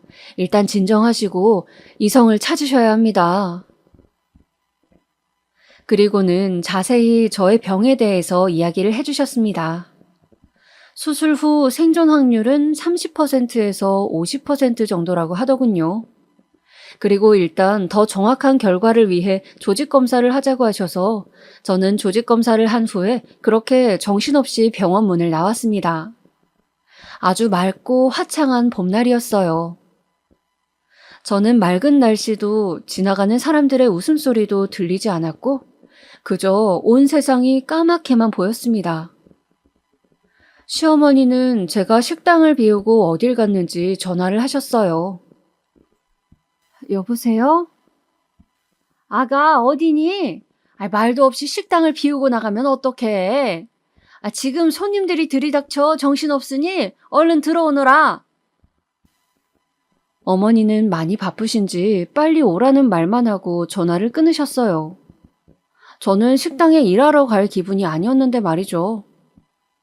어쩔 수 없이 일을 마무리하고 저녁에 식구들과 상의를 해봐야겠다는 생각을 했습니다. 그리고 그날 저는 모두가 늦은 저녁 식사를 하는 자리에서 저 오늘 병원 다녀왔는데 세상에 제가 유방암이래요. 2기에서 3기 정도 되고 생존 확률은 반보다 조금 안 된다고 해요. 떨리는 목소리에 제 말이 끝나자마자 시어머니가 말했어요. 뭐라고? 아가, 어쩌니? 아니, 젊디 젊은 네가 무슨 유방암이야? 하느님, 세상에, 어떻게 이런 일이 우리 집에? 어머니는 갑자기 눈물을 왈칵 흘리셨습니다. 오랜만에 본 남편 역시 놀란 듯 말없이 수저를 내려놓고 그저 멍하게 식탁만 바라보고 있더군요. 시아버지는 제 손을 잡고 우리가 곁에 있어줄 테니 힘내서 치료에 전념하자고 이야기해 주셨습니다. 저는 그래도 가족들이 있어서 얼마나 다행인가 생각하면서 많은 위로를 받았어요. 그렇게 저는 유방암에 걸린 저 자신을 받아들이려 애를 쓰면서 조직검사 결과가 나오는 한 달 동안 집에서 다시 쉬게 되었습니다. 그런데 저는 집에서 종일 지내다가 우연히 발견한 단독주택 뒤편 다락방에서 우연히 판도라의 상자를 열게 되었죠. 그날은 청소라도 좀 해두려고 밀대걸레와 먼지털이를 찾고 있었어요. 어머니께 여쭤보니 먼지털이는 집 뒤편에 있는 다락방에 있다고 하시길래 저는 한 번도 가본 적이 없던 다락방으로 향했습니다. 말이 다락방이라고 하지만 실제로 보니 그냥 작은 방이고 나름 정리가 되어 있었어요. 먼지털이는 눈에 띄질 않아 저는 책장 위에 있는 상자에 있나 싶어 의자를 끌어다 와서 올라서고 손을 휘저어 보았습니다. 무슨 정리함 같은 것들이 거기 잔뜩 있었어요. 저는 그 박스를 꺼내서 열어보았습니다. 박스 안에는 남편의 통장과 잡다한 서류들, 그리고 제 보험 서류 등이 있었어요. 아, 이게 여기 있었구나 생각하며 저는 먼지털이가 아니라는 생각에 다시 일어서려다 문득 남편의 통장을 처음 본다는 생각이 들었어요. 호기심에 열어본 통장에는 별 내용은 없었는데 한 가지 이상한 점이 있었어요. 동일한 이름의 사람에게 남편이 다달이 50만 원씩을 붙여주고 있었던 거예요. 시점은 저와 결혼하고 6개월쯤 후부터더라고요. 꼬박꼬박 한 달에 한 번씩 말이에요. 저는 뭔가 좀 찝찝한 기분은 들었지만 사업상 돈을 붙일 때가 있는 것인지 다음에 한번 물어야겠다고 생각하고서는 먼지털이를 다시 뒤지느라 잊고 말았습니다. 어차피 저는 생활비를 어머님께 받고 있고 남편도 월급을 어머니께 드리고 있어서 남편하고 바로 돈 얘기할 일이 별로 없었거든요. 어머니께서 저희에게 식당의 수입과 신랑의 수입을 합쳐 연금도 넣고 투자도 하고 있다고 하셨고 주기적으로 확인도 시켜주셨으며 제 용돈도 넉넉하게 주시고 계셨습니다. 그날 저녁 모두가 늦은 저녁을 먹고 있을 때 갑자기 어머니께서 조심스럽게 이야기를 꺼냈습니다. 얘야, 그런데 이런 거 물어보기 좀 뭐하다만 혹시 보험에서 암 진단금이 나온다더냐? 말씀을 꺼내시는 어머니께서는 잔뜩 제 눈치를 살피시는 것 같았습니다. 밥을 먹는 시아버지와 남편의 수저 소리도 어쩐지 어색하게 들렸어요. 아, 네, 어머니. 부모님이 생전에 제 보험을 꽤 많이 들어두셔서 아마 5천 이상은 진단금이 나오는 것으로 알고 있어요. 뭐 자세한 것이야 실제 암 몇 개인지 조직검사 결과가 나와야 알 수 있겠지만요. 아유, 그러면 아가야, 혹시, 아이고, 내가 참 염치가 없어서 원. 무슨 말씀이신지 어머니는 이야기를 꺼내려다 한숨을 땅이 꺼져라 쉬는 것이었어요. 그러자 가만히 식사를 하시던 시아버지께서 수저를 놓으시더니 말씀을 꺼내시는 것이었습니다. 그 진단금을 우리 식당 확장하는 데 좀 쓸 수 없겠냐? 요즘 식당 매출도 좋지 않고 건너편에 새 식당이 크게 들어와서 그런 것 같은데 우리도 본격적으로 리모델링을 해보고 싶구나. 얘야, 병이 중한 것은 알겠지만 결국 우리가 다 같이 잘 돼야 너도 치료에 전념하고 또 정말 도움이 필요할 때 우리가 도와줄 수 있지 않겠니? 그것은 좀 뜻밖의 말씀이었습니다. 제가 알기로는 요즘도 매출이 꽤 괜찮은 걸로 알고 있었고 건너편에 큰 식당이 새로 들어선 것은 맞지만 제 치료비로 써야 할 돈인데 망설여졌습니다. 그건 좀... 저도 일단 제 치료비로 쓸 돈을 가지고 있어야 마음이 편할 것 같아요, 아버님. 혹시 모르는 게 사람 일인데. 지금 그 말은 우리가 너를 모른 척하기라도 한단 말이냐? 너 식당 물려준다고 일 가르치면서 애쓰는 애들 애미는 안 보이더냐? 아무리 네가 아프다지만 어떻게 그렇게 네 입장만 생각하니? 사람이 마음을 넓게 써야 병도 낫고 모든 일이 잘 풀리는 거야. 에잉? 시아버님은 갑자기 역정을 내시더니 자리를 박차고 나가버리셨습니다. 저는 갑자기 아버님이 왜 저러시는지 좀 이해가 되질 않았어요. 당황스러워하는 저에게 남편과 어머니는 네가 좀 이해하라며 요즘 리모델링을 진행하려고 하는데 견적을 내다 보니 욕심이 나서 돈이 부족해져 여기저기 끌어다니고 있다 보니 예민해져서 그렇다고 그냥 신경 쓰지 말고 치료에만 전념하라고 저를 다독여 주었습니다. 저는 알겠다고 하고 방으로 돌아왔지만 잠자리에 들어서도 내내 마음은 편하지 않았어요. 그렇게 역정내는 모습을 처음 봤고 또 그렇게 리모델링이 자금이 부족한 것을 왜 아무도 이야기해주지 않았냐는 생각도 들고 여러 가지 생각들이 저를 괴롭혔습니다. 그렇게 며칠을 보내며 고민에 고민을 거듭한 끝에 저는 계속 표정이 안 좋으신 아버님을 비롯해 살얼음같이 얼어버린 집안 분위기를 견디다 어쩔 수 없이 진단금을 리모델링 비용에 보태겠다고 말씀드리고 말았습니다. 고맙다, 아가. 정말 마음이 어쩜 이렇게 넓니? 너무 고맙다, 아가야. 어머니는 제 손을 잡고 흔들면서 너무 고마워하셨습니다. 그리고 아버님 자금이 당장 부족해서 그렇지 새로 개업하면 장사가 잘 될 수밖에 없고 그러면 네 치료비는 물론 계속 몸 관리하며 편하게 살 수 있도록 잘 챙기겠다는 말씀을 저에게 몇 번이고 하시더군요. 남편 역시 고마운 눈빛을 보내며 말없이 제 어깨에 손을 얹어주시더군요. 저는 그래, 이제 이 사람들이 내 가족이니까 내가 지금 돕는 것처럼 내가 유방암이 심해져서 생사를 오가더라도 나를 걷어줄 것이라 믿기로 했습니다. 그렇게 암을 견디겠다는 마음을 다지며 걱정의 나날들을 보내고 예약한 병원 날짜가 되어 조직검사 결과를 보기 위해 병원으로 다시 찾아갔어요. 그런데 저에게 2기에서 3기일 거라 말씀하셨던 의사 선생님은 좀 민망한 표정을 지으면서 말하더군요. 환자분, 걱정 많이 하셨죠? 초음파 상에는 암처럼 보였는데 조직검사 결과 암이 아니었습니다. 그냥 피부 진피층에 생긴 물혹이네요. 가끔 이런 경우가 있긴 합니다. 축하드려요. 암이 아니라니, 세상에 이런 오진이라뇨. 저는 너무 기쁘고 또 기뻤습니다. 저번에 암 선고를 받을 때도 현실 같지 않았지만 오진이라는 선생님의 말씀이 이번에도 믿기지가 않더군요. 그래서 저는 다른 큰 병원을 찾아가서 조직검사를 또 해보았습니다. 혹시 진짜 암일 수도 있는데 라는 마음이 들었기 때문이죠. 그런데 정말로 천만다행히도 정말 오진이 확실했습니다.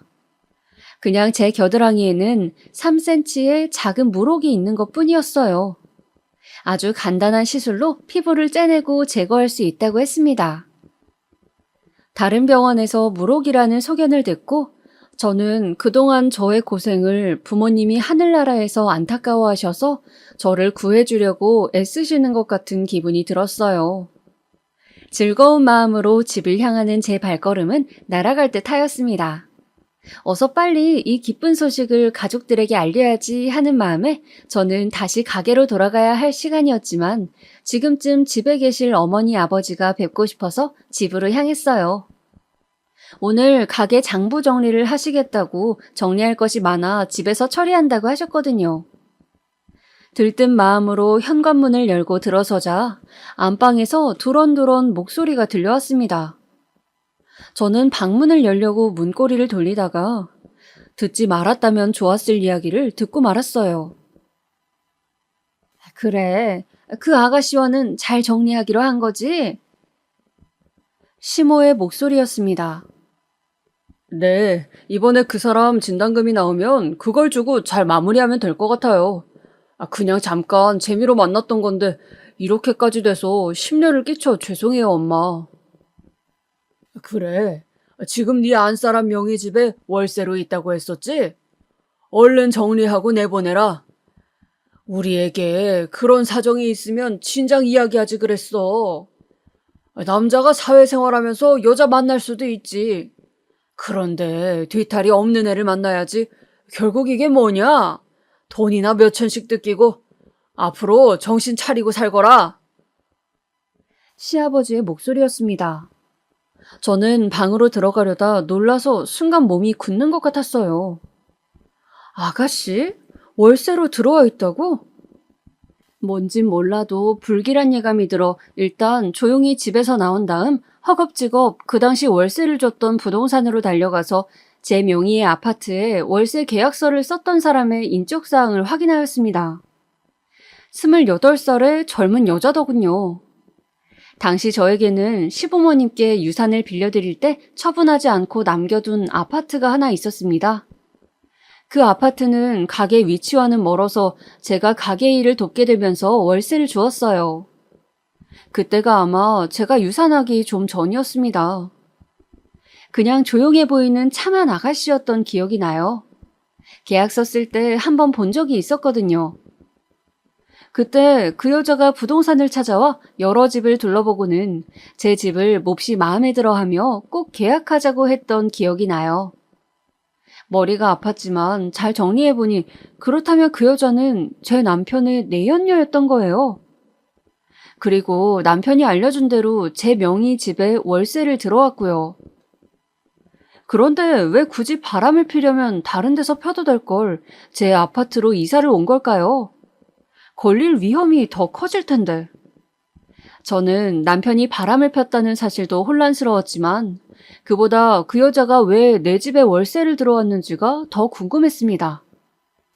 순간 불이 번쩍하고 튀는 것 같았어요. 50만 원. 남편 통장에서 다달이 빠져나갔던 그 돈. 그 돈은 바로 제가 다달이 받고 있는 월세 금액과 같았던 것이었습니다. 남편이 월세를 내주고 제가 월세를 받고 있었던 거예요.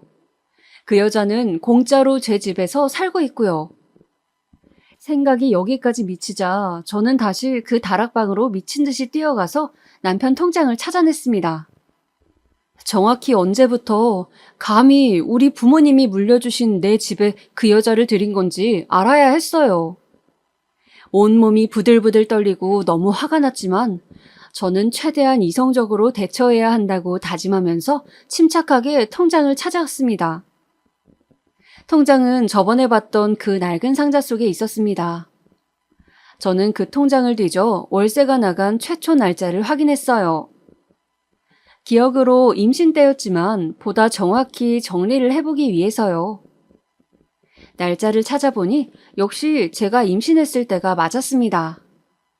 이 썩을 놈이 제가 임신한 몸으로 시어머니에게 야채 다지는 일과 설거지를 하며 무리를 했을 때 그 여자와 짜고 제 집에 그 여자를 공짜로 살게 한 것이었어요. 내가 허망하게 아기를 잃고 눈물을 흘릴 때 남편은 그 여자와 뒹굴었겠죠. 우리 부모님이 사주신 집에서요. 당장 찢어 죽여도 시원치 않을 놈. 그리고 언제 알았는진 모르지만 시부모님 역시 이런 사실을 알고도 저에게 진단금을 받아내 그 여자를 떼내는데 쓰려고 했다는 것도 저에게 너무 큰 충격으로 다가왔습니다. 리모델링에 돈이 부족하다는 시아버지의 말은 새빨간 거짓말이었어요. 그 여자가 협박이라도 한 건지 몰래 해결하려고 그 돈이 필요한 거였습니다. 마누라 암 진단금을 가지고 내연녀에게 주려던 거였어요. 저는 갑자기 내가 무슨 드라마의 주인공이 된 건가 싶고 눈앞이 아득했습니다. 그토록 나를 위해주고 가족이라고 살갑게 대하던 이들이 뒤로 이런 짓들을 벌이고 있었어요. 저를 기만하고 철저히 속였습니다. 생각이 여기에 미치자 뒤늦게 부모님의 유산을 전부 시댁으로 넘긴 건 역시 너무 후회스러웠습니다. 내가 왜 그런 바보 같은 짓을 했을까? 아무리 임신 중이었다 해도 너무 쉽게 결정할 일이 아니었는데 너무도 제가 한심하고 바보 같았습니다. 지금껏 속으면서 당하고 산 것이라니. 그날 저는 병원 다녀와 기분이 안 좋다고 둘러대고 혼자 강원도 바닷가를 갔습니다. 부모님과 가끔 여름에 놀러 가곤 했던 호텔이 있었는데 그곳에 찾아가 해지는 밤바다를 보면서 많이 울었습니다. 나를 철저히 속인 이 인간들은 더 이상 내 가족이 아니다. 나는 반드시 내 부모님 재산을 되찾을 것이며 또 이 인간들이 철저하게 망하게 할 것이다. 라는 다짐을 하면서요. 그리고 다음날 저는 집으로 돌아가 말했습니다. 제가 어제 병원에 조직검사 결과를 보고 왔는데 어머니, 저 이제 진짜 어떡해요? 암이 2기나 3기가 아니라 아예 말기래요. 사방에 전이가 되어서 더 이상 수술이 의미가 없다고 하더라고요. 수명이 길어봤자 3개월일 거라고 해요. 저는 애써 슬픈 기억들을 떠올리면서 거짓 울음을 구슬프게 울었습니다. 일부러 물파스를 발라 눈을 퉁퉁 붓게 하고서는요. 어디서 그런 연기력이 나왔을까요? 저의 눈물 연기는 제가 봐도 그럴듯한 지경이었습니다. 그러고는 시부모님께 이야기했어요. 실은 저희 부모님이 제 앞으로 들어놓은 종신보험이 몇 개 있다고요. 어차피 저는 한 달에서 3달 안에 죽는다고 하니 그 돈도 받아서 사업 확장에 보태 쓰라고 했습니다. 이 마당에 제가 돈이 무슨 미련이 있겠냐고 아주 슬픈 표정으로 먼 산을 바라보면서 말이죠. 시부모님은 슬픈 표정을 지은 채 사람이 죽고 사는 문제는 하늘에 달린 것이라면서 저를 위로해 주셨지만 자리가 파하고 방으로 들어가서 쉬려고 돌아서던 그때 저는 들었습니다. 제 등 뒤로 방에 들어가신 시부모님이 두런두런 종신보험에 대해 활기찬 대화를 나누는 것을요. 그 목소리는 너무나 희망에 찬 목소리였습니다. 간간히 웃음소리도 들려오더군요. 저는 저 사람들은 인간이 아니라 악마구나. 정말로 내가 큰일 날 뻔했구나 라는 생각을 했습니다. 그 후 시부모님은 저를 볼 때마다 가증스러운 눈물을 흘리며 피부치도 하나 없는 네 마지막 가는 길은 가족인 우리가 지켜줘야 하지 않겠냐고 걱정 말고 몸조리 잘하고 남은 삶 정리에만 집중하자고 하셨습니다. 당연히 식당 일도 더 이상 하지 않아도 됐고 이제 아무도 저를 건드리지 않고 모두 잘 대해주었어요. 제가 어서 빨리 죽기만 기다리면서요. 저는 그렇게 제가 곧 죽을 날을 받아놓아 아무런 미련이 없는 사람처럼 곧 막대한 돈이 생긴다는 생각에 꿈에 부풀어서 그 인간들이 방심하는 틈을 타서 차근차근 제 복수 계획을 실행해 나갔습니다. 일단 아무것도 모르는 척 제 아파트로 다짜고짜 찾아갔어요. 띵동 하고 초인종을 누르자 그 여자가 문을 열더군요. 확 머리채를 잡아버릴까 하다가 이렇게 싱겁게 끝낼 수는 없다는 생각에 저는 그 여자에게 저 집주인인 거 아시죠? 하고 곧 다음 달이 기한이니까 집을 비워달라고 부탁했어요.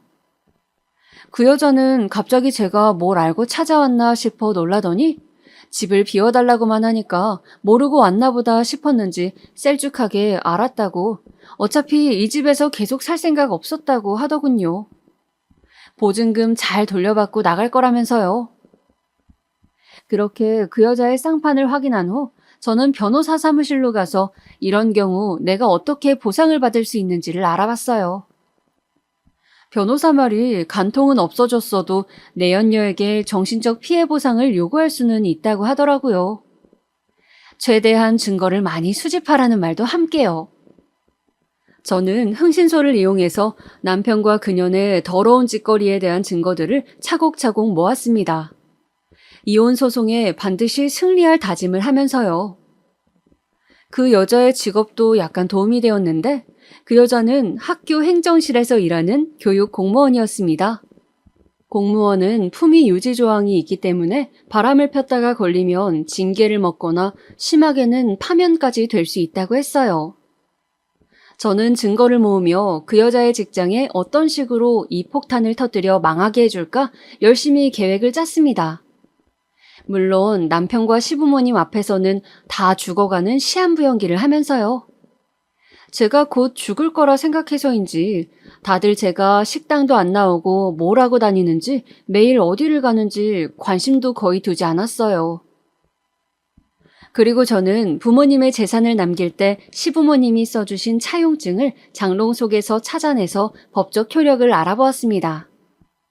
당시에 약식이었지만 공증을 받아두었기 때문에 돈을 빌려줬다는 것은 증명이 된다고 했어요. 돈과 관련된 부분은 항상 공증을 받으라고 알려주신 아빠가 새삼 생각나는 날이었습니다. 어느덧 그 여자가 집을 비워줄 날짜가 되었어요. 그 여자가 쪼아대는지 남편은 차츰 초조해하는 기색으로 저를 마주칠 때마다 진단금은 어떻게 되었냐고 언제 나오는 거냐고 물어댔어요. 저는 곧 나올 거라고 진단금 나오면 바로 갖다 준다는 말만 반복하면서 기운이 없어 방에 들어가 쉬어야겠다고 자리를 계속 피해버렸습니다. 정말이지 남편과는 토할 것 같아 얼굴도 마주치고 싶지 않았거든요. 그 여자가 월세를 빼기로 한 그날 저는 남편에게 진단금을 이체하겠다고 이야기하며 출근한다는 남편을 마지막으로 잘 배웅해 주었어요. 속으로 잘 가라, 앞으로 내 인생에서 꺼져라 라고 중얼거리면서요.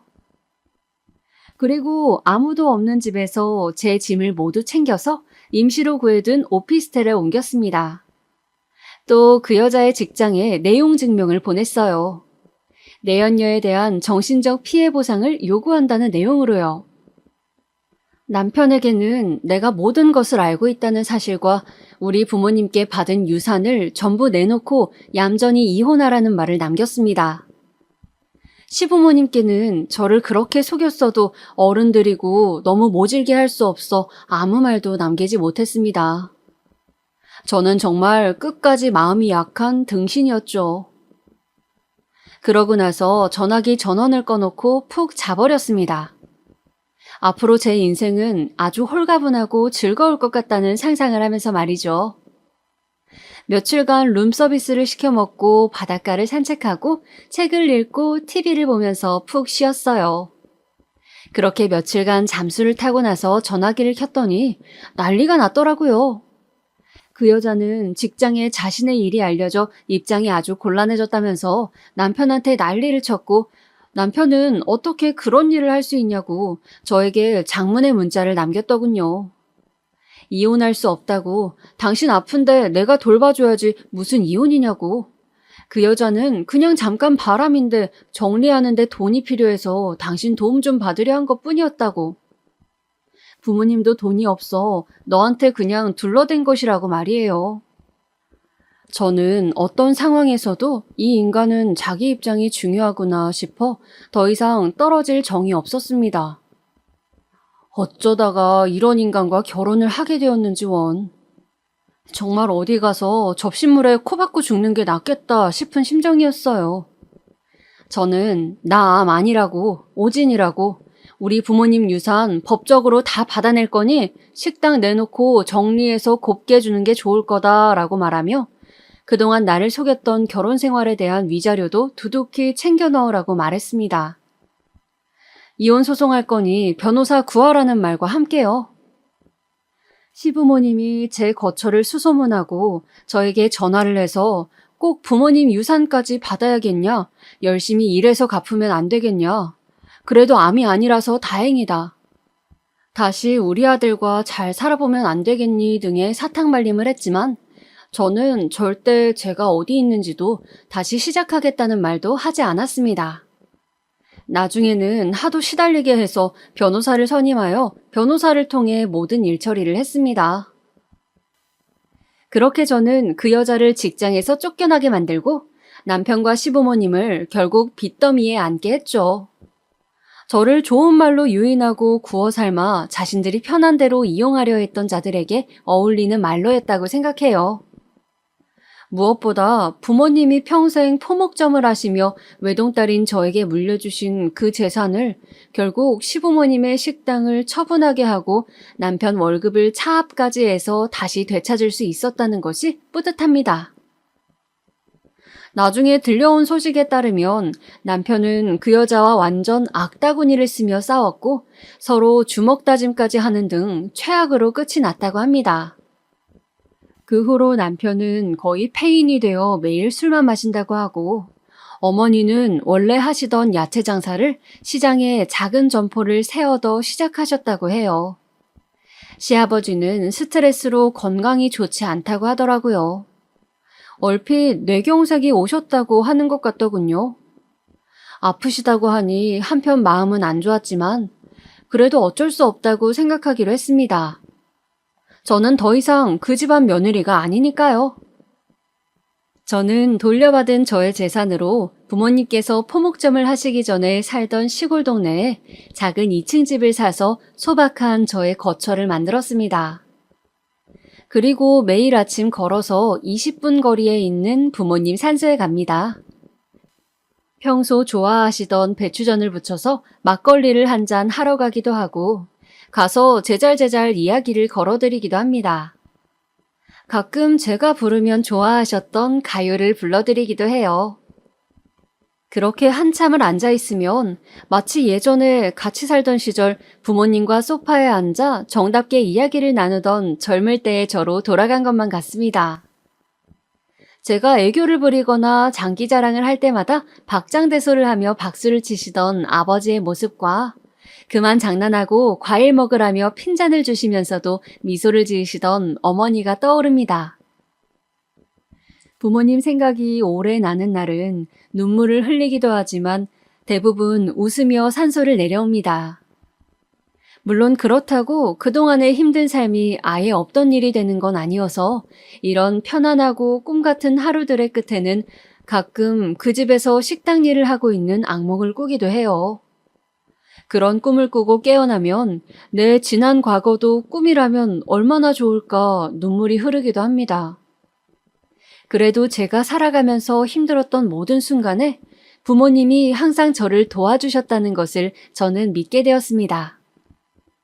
결국 암 진단이 오진이었던 것도 시댁에서 벗어날 수 있었던 것도 부모님의 사랑이 만들어낸 기적 같은 일이라 생각하거든요. 그래서 매일 부모님과 이야기를 나누는 시간이 즐겁고 또 한편으로는 돌아가시기 전에 못해드린 것들이 생각나 가슴이 미어지기도 해요. 부모님에 대한 격언 중에서 나무가 고요하고자 하나 바람이 그치지 않고 부모에게 효도하고자 하나 부모는 기다려주지 않는다는 말이 있던가요? 이 사연을 듣는 여러분, 부모님이 혹시 살아계신다면 꼭 자주 안부 챙기시고 맛있는 음식 같이 나눠 드시면서 항상 함께 효를 다하시길 바라겠습니다. 저처럼 돌아가신 후에 가슴 치지 마시고요. 제 이야기는 여기까지입니다. 끝까지 들어주셔서 감사합니다. 요즘 코로나가 너무 심한데 더욱 건강 잘 챙기시길 바라겠습니다. 그럼 오늘 하루도 평안하게 보내세요.